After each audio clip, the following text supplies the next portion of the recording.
আসসালামু আলাইকুম ওয়া রাহমাতুল্লাহ। একটি ফেসবুক পোস্টেই জেল। আরবের তথা মধ্যপ্রাচ্যের যেসব দেশে সোশ্যাল মিডিয়ায় ভুল করলে নাগরিকত্বও হারাতে পারেন। আপনি কি বিশ্বাস করেন শুধু একটি ফেসবুক পোস্ট, একটি লাইক, এমনকি একটি হা রিয়াক্টের কারণে আপনাকে গ্রেপ্তার করা হতে পারে? আর শুধুমাত্র জেল নয়, আপনার নাগরিকত্বও বাতিল হতে পারে। শুনতে অবিশ্বাস্য লাগলেও মধ্যপ্রাচ্যের কয়েকটি দেশে এটি এখন বাস্তবতা। ইরান, মার্কিন যুক্তরাষ্ট্র, ইসরায়েল উত্তেজনার পরে কুয়েত, বাহরাইন সহ উপসাগরীয় দেশগুলোতে সামাজিক মাধ্যমে পোস্ট করার কারণে শত শত মানুষ গ্রেপ্তার, নির্বাসিত এবং বিচারাধীন হয়েছে। আজকের ভিডিওতে আমরা জানব কোন দেশে কি ধরনের পোস্টে আপনার জেল হতে পারে, লাইক বা রিয়াক্ট দিলেও কি ধরনের ঝুঁকি আছে, কেন নাগরিকত্ব বাতিল করা হচ্ছে এবং প্রবাসী বাংলাদেশিদের জন্য কি ধরনের সতর্কতা। চলুন শুরু করি। প্রথমে আমি জানাবো অনলাইনে নজরদারির নতুন যুগ। ইরান, যুক্তরাষ্ট্র, ইসরায়েল উত্তেজনা শুরু হওয়ার পর উপসাগরীয় দেশগুলো জাতীয় নিরাপত্তা সর্বোচ্চ অগ্রাধিকার দিচ্ছে। সরকারগুলো মনে করছে সামাজিক যোগাযোগ মাধ্যম এখন শুধু মত প্রকাশেরই জায়গা নয়, এটি রাজনৈতিক প্রভাব, বিভ্রান্তি এবং নিরাপত্তার ঝুঁকির মাধ্যমও হতে পারে। ফলে অনেক দেশে অনলাইনের কার্যক্রমের উপরে নজরদারি ব্যাপকভাবে বৃদ্ধি পেয়েছে। যেমন ধরুন কুয়েত, আপনি একটি লাইক দিলেও তদন্ত। কুয়েতে এই পরিস্থিতি সবচেয়ে আলোচিত। একটি বিশেষ আদালত 135 জনের বিরুদ্ধে বিশেষ রায় দেয়। 17 জনকে 3 বছরের কারাদণ্ড, একজন পলাতককে 10 বছরের সাজা, 109 জনকে পোস্ট ডিলিট করতে নির্দেশনা, আর 9 জন খালাস। তাদের বিরুদ্ধে অভিযোগ তারা ভুয়া বা গুজব ছড়াচ্ছিলেন, সাম্প্রদায়িক উত্তেজনা তৈরি করছিল, যা জাতীয় নিরাপত্তার জন্য ক্ষতিগ্রস্ত হচ্ছিল। মানে সামাজিক যোগাযোগ মাধ্যম ব্যবহার করাই অপরাধ। মূলত তারা দেখেছে মোবাইল ফোনের অপব্যবহার। সবচেয়ে উদ্বেগজনক বিষয় হলো শুধুমাত্র পোস্ট নয়, লাইক বা প্রতিক্রিয়াও অর্থাৎ কমেন্টস গুলোও নজরদারির আওতায় এসেছে। বাহরাইন 69 জনের নাগরিকত্ব বাতিল। বাহরাইন কিন্তু আরো কঠোর পদক্ষেপ নেয়।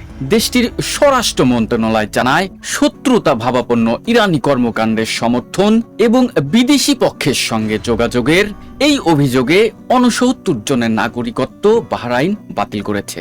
একবার ভাবুন তো, নিজের দেশের পাসপোর্ট, পরিচয় এবং আইনি মর্যাদা সবকিছুই সরকারের একটি সিদ্ধান্তে বদলে যেতে পারে। এখন আমি আপনাদেরকে বলবো কোন ধরনের পোস্ট ঝুঁকিপূর্ণ হতে পারে এবং যেগুলো সংবেদনশীল হিসেবেই কাউন্ট করা হচ্ছে। যুদ্ধ বা সাময়িক অবস্থান সম্পর্কিত ভিডিও, রাজনৈতিক উস্কানিমূলক মন্তব্য, সাম্প্রদায়িক বিদ্বেষ, যাচাইবিহীন খবর, বিদেশি শক্তির পক্ষে প্রচারণা, সেনাবাহিনী বা নিরাপত্তা বাহিনীকে নিয়ে অবমাননাকর মন্তব্য। কিছু প্রতিবেদনে বলা হয়েছে নিরাপত্তার চেকপোস্টে মোবাইল ফোন চেক করা হচ্ছে, এমনকি পরীক্ষা করা হতে পারে মেসেজ, ছবি, ভয়েস নোট, সোশ্যাল মিডিয়ার কার্যক্রম। অর্থাৎ অনলাইনে যা করছেন তা বাস্তব জীবনে আইনি ঝুঁকিতে পরিণত হতে পারে। তাহলে বলুন তো, রাষ্ট্রীয় নিরাপত্তা আর মত প্রকাশের স্বাধীনতার সীমাটা কোথায়? এই ঘটনাগুলো আমাদের সামনে 3টি জিনিস নিয়ে আসে। 1, নিরাপত্তার নামে রাষ্ট্র কত দূর যেতে পারে। 2, মত প্রকাশের স্বাধীনতার সীমা কোথায়। আর 3, সাধারণ মানুষ কিভাবে নিজেকে সুরক্ষিত রাখবে। এখন আমি সবচেয়ে গুরুত্বপূর্ণ বিষয় বলবো যে প্রবাসীদের জন্য জরুরি সতর্কবার্তা। লক্ষ লক্ষ বাংলাদেশি মধ্যপ্রাচ্যে কাজ করছে। আপনি যদি সৌদি আরবিয়া, ইউনাইটেড আরব এমিরেটস, কুয়েত, বাহরাইন বা কাতারে থাকেন, তাহলে যাচাই ছাড়া যে কোনো পোস্ট শেয়ার করবেন না।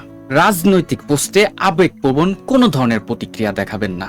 যুদ্ধ এমনকি সাময়িক যে সমস্ত স্থাপনাগুলো আছে না, সেগুলোর জন্য কোনো ধরনের প্রতিক্রিয়া দেখাবেন না। অর্থাৎ এক কথায় সাময়িক কোনো স্থাপনার ছবি পোস্ট করা যাবে না, যেমন কামানের ছবি, বিমানের ছবি, যুদ্ধক্ষেত্রের ছবি, এই সমস্ত বিষয়গুলো। আর স্থানীয় আইন সম্পর্কে সচেতন থাকতে হবে। এটি নিয়ে কিন্তু মানবাধিকার সংস্থাগুলোও তাদের উদ্বেগ প্রকাশ করেছে। অ্যামনেস্টি ইন্টারন্যাশনাল এবং হিউম্যান রাইটস ওয়াচ বলেছে এই সমস্ত পদক্ষেপ মত প্রকাশের স্বাধীনতার উপরে গুরুতর প্রভাব ফেলতে পারে।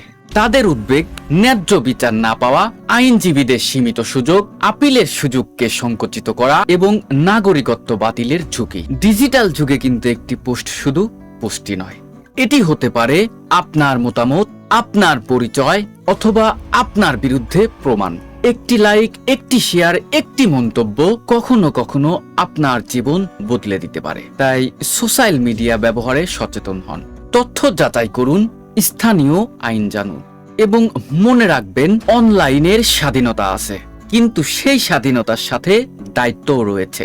আমি যে সমস্ত কথাগুলো বললাম এগুলো হচ্ছে বিবিসি নিউজ থেকে, অ্যামনেস্টি ইন্টারন্যাশনাল থেকে এবং হিউম্যান রাইটস ওয়াচের প্রকাশিত প্রতিবেদন থেকে। আপনার যদি মনে হয় এই ভিডিওটি কিছুটা ইনফরমেটিভ, তাহলে লাইক দিন, মন্তব্য করুন এবং শেয়ার করে অন্যদের জানার সুযোগ করে দিন, কারণ এটি অনেক গুরুত্বপূর্ণ তথ্য। সচেতন নাগরিক হিসাবে মধ্যপ্রাচ্যের ভাইদেরকে এই তথ্যটা পৌঁছে দেওয়া আপনার আমার দায়িত্ব। খুব শীঘ্রই দেখা হবে আরো নতুন একটি ভিডিওতে। সে পর্যন্ত ভালো থাকবেন। আল্লাহ হাফেজ।